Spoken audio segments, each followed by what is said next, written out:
I've been selling on Amazon for 6 years now, and I went from struggling to find my first product to hitting 100K months and also helping over 1,000 people do the exact same thing. Now, throughout those 6 years, I've made so many mistakes and I've learned so many lessons the hard way. So in this video, I want to share with you a few things that I wish I knew before I started selling on Amazon. Now, the first one, guys, and this one is insanely important. If you don't have this one dialed in, you are in for a rude awakening. You're probably never going to make anything work. And I can tell you that from experience because I struggled so hard until I solved this issue, which is singular focus in the business model you choose to pursue. Now, when I first started selling on Amazon, I started going into Goodwills and thrift stores, and I was like, okay, I just need to find something that I can go and I can resell on eBay or Amazon. I was trying to thrift and stuff and see if there was anything that I could flip for a profit. And I went to Goodwill and I was like, oh my God, there is nothing here. I was looking for clothes, for shoes, for electronics, literally anything that could make me a buck. And then I would go to other like little thrift stores, try to find some clothes and then list it on eBay. And guys, it was not it. Like I was not making any money. So then I was like, all right, I'm going to try retail and online arbitrage. So I started going into Target and Walmart, and guys, I would scan for hours and then I would leave just so defeated. I was like, oh my God, I just spent hours and hours here and I probably have 5 products to show for it. And a lot of times I had nothing to show for it. Everything was gated or it just wasn't profitable. And I was like, oh my God, all right, let me go on to online arbitrage and see if I could make that work. So then I would just run hundreds of scans through tactical arbitrage. And all I was left with was just a whole bunch of mismatches that weren't going to push my business any further and definitely weren't going to help me quit my job. So then I was like, all right, private label has been the model that everyone has always said, this is where the money is. This is how you make money on Amazon. This is where the margins are. This is where you build your business, right? So I'm like, all right, I dive into private label. I talk to somebody on Alibaba, talk to a Chinese supplier. I get that product manufactured, I put my brand on it that nobody cares about. I send it in, gets delivered to Amazon. It's available for sale. Nobody buys it. Shortly after,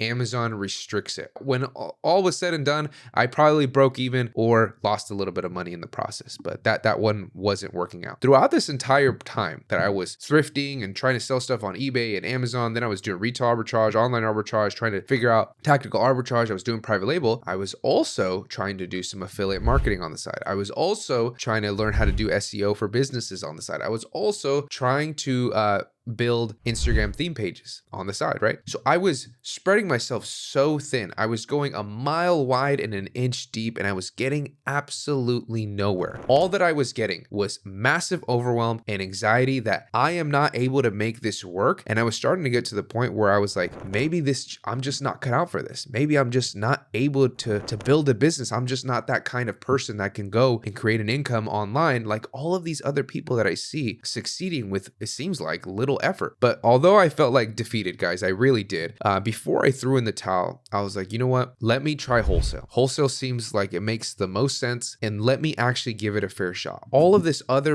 that I'm dealing with right now or trying to figure out, I don't want anything to do with it. If I'm going to do this, I'm going to lock in on just wholesale and I'm not going to think about anything other than that. Guys, when I did that, that is when everything changed. Like there were still obstacles in the path, obviously. There was still suppliers rejecting me, people that didn't want to open accounts with me, gated products, all this stuff. But guys, just locking in on one singular focus in one way of making money, everything else just fell off the side, and I had so much more bandwidth. So when I was, a mile wide and an inch deep, now I was an inch wide and a mile deep. And that is when everything changed. That is when I actually started to make some money on Amazon. That is when things just started to grow faster and faster and faster. I was getting better suppliers. I was making better relationships with brands. I was selling better products, and my business was just starting to actually look like an actual business. But the reason I wasn't able to make all of those other models work, it's not because they don't work, because guys, everything works. You can make anything work. You can go onto eBay and just make eBay work. You can go and thrift and just make thrifting and flipping that, make that work. You can make private label work. You can make everything work, but you can't make them all work at the same time. And that's what I failed to see. So while I was there, I was like, oh, I'm going to take advantage of all of these opportunities. I took advantage of exactly 0 opportunities because I was just spread way too thin. Singular focus. Once you master that model, then you add something else, but not before. Now, the second one that I want to share with you guys is that the masses will not take you to the top. When you first heard about Amazon and selling popular brand names, you probably heard about reselling Nike and Adidas and Puma Puma and Nintendo and L'Oreal and Dove soap and all of these massive brands that have a lot of notoriety. You probably have some of those brands at your house, so it kind of got you hooked, right? One thing that I've learned over the years is that if every single person that you see is talking about this brand, this category,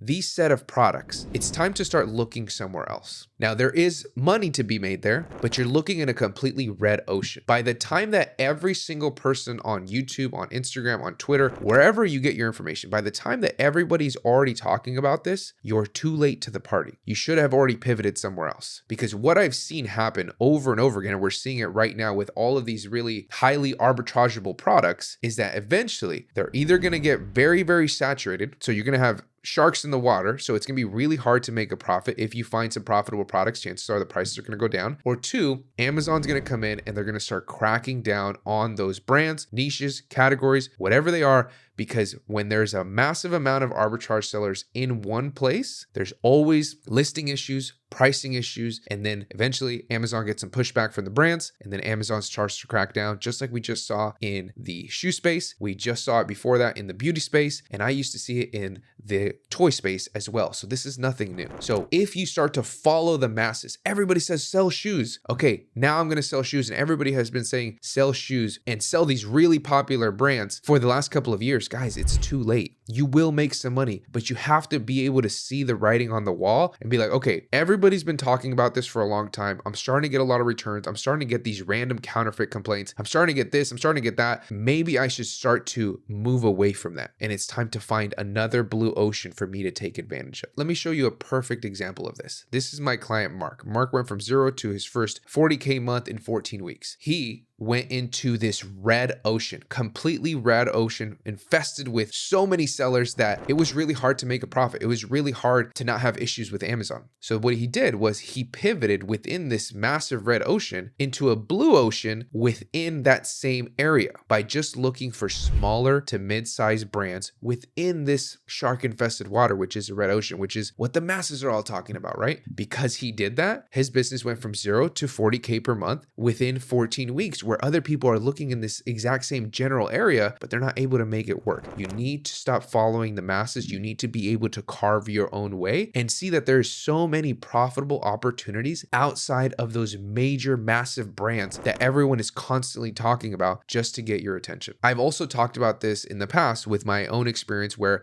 everyone was talking about toys. So I dive into toys and I'm like, man, I'm just getting killed on price tanking, returns, and all of these things. And Amazon's starting to regate this brand and that brand all of a sudden. And I was like, let me go try phone accessories. And phone accessories was a gold mine, untapped, with like literally just maybe 5 of us that actually knew about it. So we were all raking in the money. But then eventually we started getting pushback from brands. Suppliers started giving us some pushback about where we were selling these products. And then just competition got thicker and thicker and thicker. And by seeing the writing on the wall, you pivot and you start to look for other things. If you can just have the ability to carve your own path, even though everybody's saying, hey, this is where we want to sell. This is where you should sell.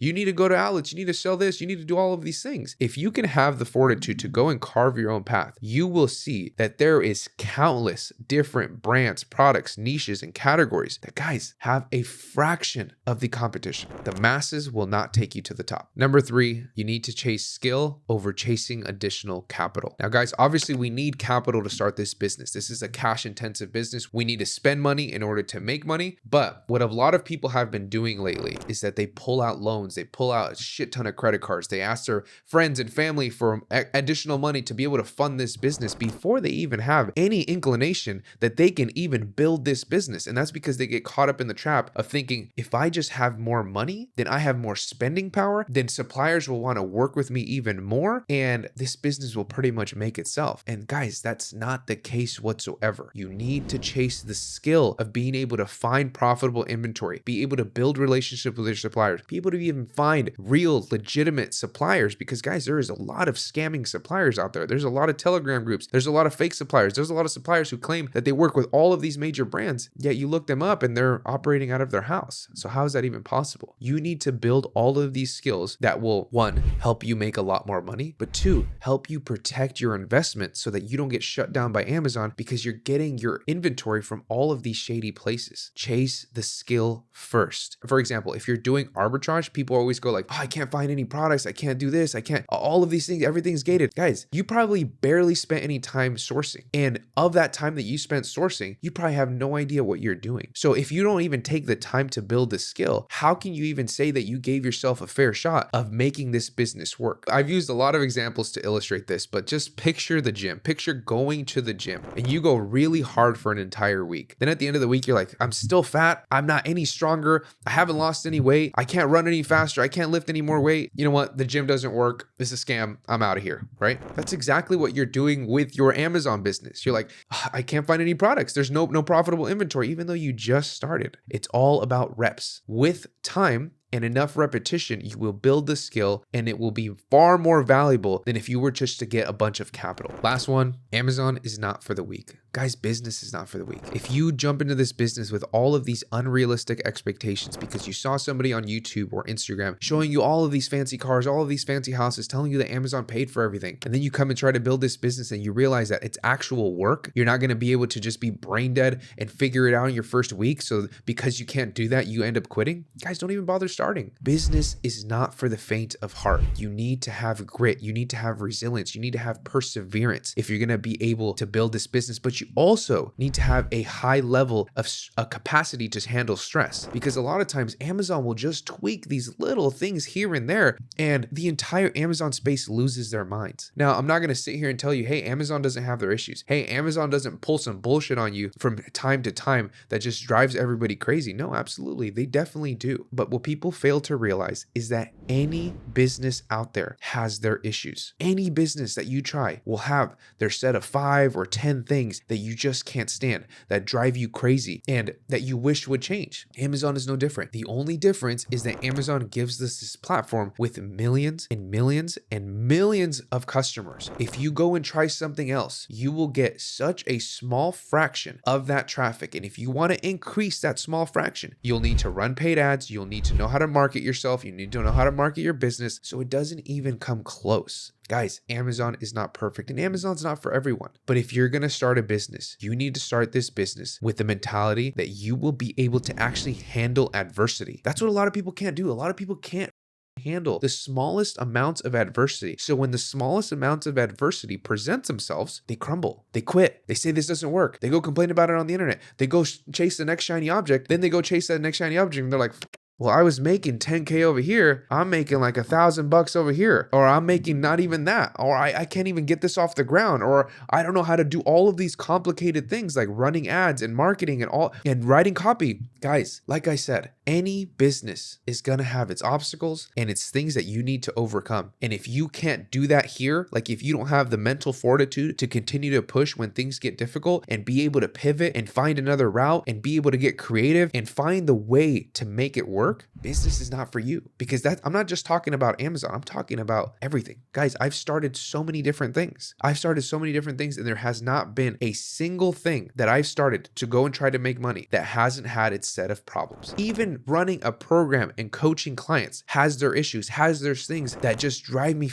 crazy, or they're like, oh my God, like how am I gonna solve this? Or oh, I wish this wasn't like this. I started a fitness business, same thing. I've done SEO for businesses, same thing. I've tried drop shipping, I've tried affiliate marketing, I've tried all of these things. Even YouTube has its issues. Any business that you try will have its obstacles, its challenges, and things that you need to be able to overcome. And if you cannot get yourself to keep going and overcome that obstacle, business is not for you. So just to tie things back, business is not for the weak. But if you stick with it, you show up for yourself every single day, you show up for that future that you want to create every single day, that business that's not designed to be for the weak, it will make you so strong, because that's exactly what it did for me. I used to quit everything. Any business, I would quit. Anytime something got hard, I would quit. Anytime that I wanted to improve myself by getting rid of this habit or implementing this habit, oh my God, I want to go back to this. I want to go back to eating like shit. I want to be lazy. I want to indulge in all of these things. And it's like, you do that enough time and all that you're doing is that you're developing a really strong ability to quit faster and faster and faster. And also develop this ability to not believe in yourself yourself anytime that you say anything, even the smallest things. Guys, when I was 240 pounds, I literally thought that it was physically impossible for me not to eat like shit for 3 days in a row. That's the kind of guy I was. I would just quit everything.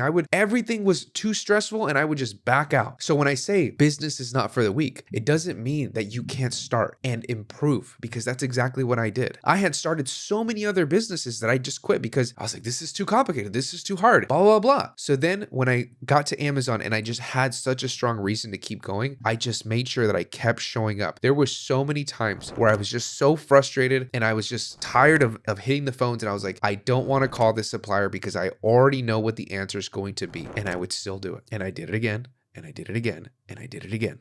And eventually the suppliers that kept rejecting me, I eventually hit some suppliers that were amazing to work with, and they were really profitable, and my business was building. But if I would have just stayed in that place that I was in the beginning, guys, there would have been no chance that I would even be here sitting talking to you right now. So yes, business is not for the weak, but if you stick with it, it will make you so incredibly strong. Now, this was just a couple of things that I wanted to share with you, a couple of lessons that I learned the hard way, and hopefully you can avoid and just kind of expand your awareness on some of the things that you're going to run into. But if you guys are tired of jumping from video to video, post to post, not really getting anywhere in your business, you're not finding the products that you want to find, you're not working with the suppliers you want to work with, I want you to go down below, first link in the description, click on that. It's my mentorship program. Guys, I've helped over 1,100 people build this business, and we have no shortage of testimonials. We have a ton of testimonials down in that link. If you're ready to build this business, get off that hamster wheel that is not giving you the results that you want, click that first link in the description.